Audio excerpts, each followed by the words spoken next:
Sóttu sigur í dag? Já, það var gott. Hvernig varst þið leikurinn að spila? Bara mjög vel. Mér fannst við bara gera hlutina rétt. Við spilum hörku vörn, við heldum fyrir framan okkur og létum að taka ennið skot. Tókum frákast, fengum nokkra auðvitað körfu.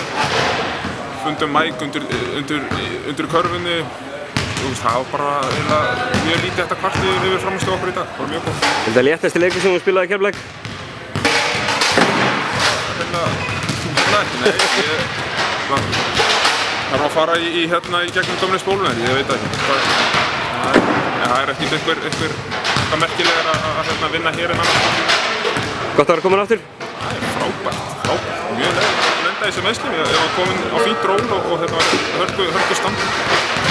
Það var leiðilegt að detta í þessum meiðsli en þetta er flott að koma tilbaka. Búin að jafna þig?